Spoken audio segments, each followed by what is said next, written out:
কুষ্টিয়ার খোকসায় আইন শৃঙ্খলা কমিটির মাসিক সভা অনুষ্ঠিত হয়েছে।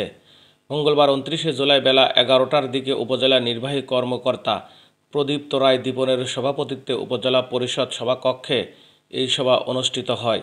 এ সময় সহকারী কমিশনার ভূমি রেশমা খাতুন, থানার ওসি শেখ মইনুল ইসলাম, উপজেলা স্বাস্থ্য ও পরিবার পরিকল্পনা কর্মকর্তা ডাক্তার মোহাম্মদ আরিফুল হক, খোকসা সরকারি কলেজের অধ্যক্ষ আনসার ভিডিপি কর্মকর্তা তামান্না আক্তার সহ উপজেলার বিভিন্ন দপ্তরের প্রধানগণ, ছাত্র প্রতিনিধিরা ও সকল ইউনিয়ন পরিষদের সচিবগণ উপস্থিত ছিলেন।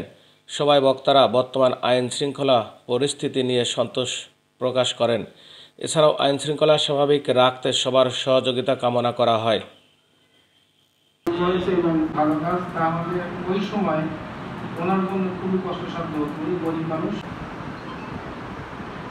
ওখানে যে ওই দিন সম্মানিত সভাপতি, খোকসা উপজেলার সহযোগ্য উপজেলা নির্বাহী অফিসার, সীমানার মধ্যে এই সিগারেট বিক্রি আমাদের অফিসার ইনচার্জ এবং আমাদের সাথে সম্পৃক্ত থাকেন, উনি পরীক্ষার দেখাশোনা করেন।